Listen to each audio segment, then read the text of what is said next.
Now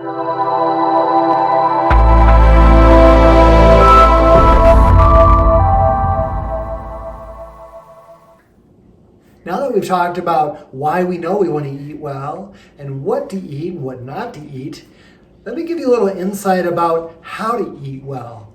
And I've invited a special guest in for this portion. Miss Heidi D is going to teach you about food prep, safety in the kitchen, and just making the most out of your food. Hi, my name is Heidi. I am the plant-based nutrition consultant and chef for New Vibes Health and Acupuncture. Today I want to talk to you about eating healthy, and that includes proper storage, meal prep, and cleanliness of our food that we eat. So when we talk about a healthy diet, we really want to embrace as much of a plant-based diet as possible. That's going to include our fruits, our vegetables, and our whole grains. And we really want to try to eliminate any sort of processed, pre-made foods that are available to us. So one of the best things that we can do is to extend the life of our fresh vegetables and fruits. And how we do that is when we go to the store, we're going to pick the freshest foods possible, the ones that are the brightest and vibrant, the ones that are in season and when we get home, we want to make sure that we're cleaning them and storing them properly. So the easiest way to clean our fruits and vegetables is to use a sink, a clean sink, or a big tub, and using fresh water and some white distilled vinegar. You're going to use a ratio of about a sink full of water to about a quarter cup of your vinegar. And really what that's going to do is that's going to clear out a lot of the bacteria that could be possibly on your produce, as well as really remove a lot of that dirt that, say, like you're using artichokes or Brussels sprouts. There's a lot of dirt that gets stuck in between the leaves. And the water and vinegar really help to remove all that dirt and debris out of your vegetables. The second thing we want to do after we've cleaned our produce is to make sure that they dry completely, and then you're going to store them upright in water, fresh water, in the refrigerator. So we're going to cut off the ends there so you have a nice clean edge, put it in a glass or a jar or a bowl, and then we're going to store it in the refrigerator. This goes for most of the vegetables that we have, including your herbs. So normally when you get like cilantro or parsley, a lot of times if we just clean them and put them in the refrigerator, they're going to get moldy and they're going to go bad really quickly. So if we keep them fresh in fresh water daily, just cleaning out the water daily, you're going to extend the life of this to about 1 to 2 weeks in your refrigerator.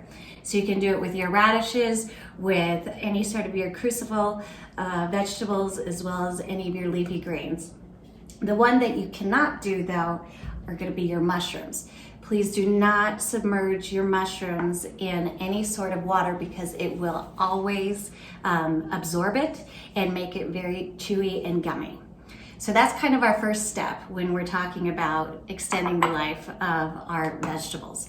Another thing I want to talk to you about is just having proper tools in the kitchen. One of the most important things that you can have in the kitchen is a sharp knife.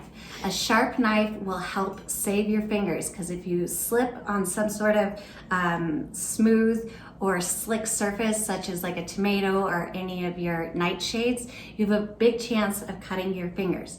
So keeping a sharp knife in your block is the best way to keep it. If you keep it in a drawer, it can get nicked up and then it's going to dull your knife.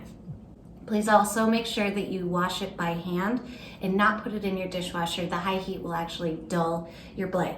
So keeping it sharp, I usually sharpen my knives about once a week, will really help you so that you stay safe in the kitchen. Another great thing that you can do as well is to preserve all the scraps that you have from the vegetables that you use. This can be your ends and your skins of your garlic, your onions, the ends of your celery, any sort of scraps that you would normally throw away. Keep it in a container and keep it in the freezer. Once a large container is full, go ahead and place it in a crock pot with a bunch of different spices that you prefer and let it cook all day long.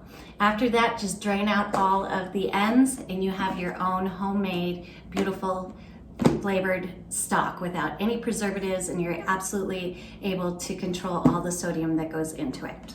So another great tip to really help you succeed in the kitchen is to meal prep.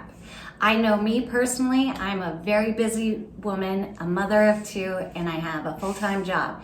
So cooking from scratch every single night is just not possible a lot of times. So what I do is I take my Sunday afternoons and I go to the store, I get all of my ingredients that I want for the week, take it home, wash it, get it all set up to be stored in the refrigerator. And then I will make, like, for example, a big batch of roasted vegetables. Roasted vegetables are a great way to meal prep with, because not only can you just turn that into a soup, you can also turn it into a casserole. You can top it up on pasta, anything that you want. It's really an easy way to make your cooking last throughout the week.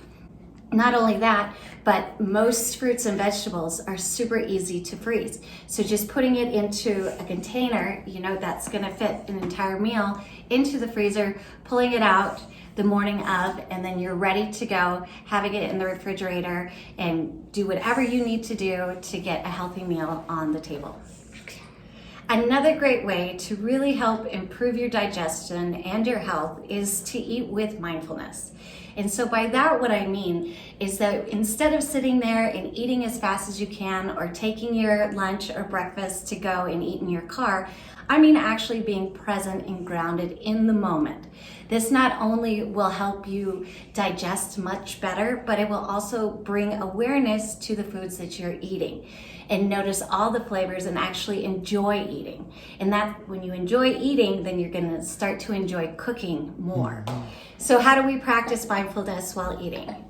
It means sitting down either alone or with your family, friends, and loved ones, and really appreciating every bite that you take. It means going slow, chewing your food, and really letting it come and digest into your system. Not only will you appreciate the food that you are eating, but it will also help you with portion control. Because when we slow down the time that it takes for us to eat, we actually will fill up much quicker. And then we're not just, eating mindlessly and just filling up till we just can't eat anymore. Because that's not good for anything. That's not good for your weight. That's not good for your health. It's not good for your mind. And it's definitely not good for your digestion. So just be present in the moment, enjoy it, have fun, make conversations during dinner, and really just start enjoying food and embracing it as a medicine and not as something that is a detriment to us. So hopefully these tips will help you get started on your health journey. Hey guys, it's Heidi. Welcome back to my cooking show.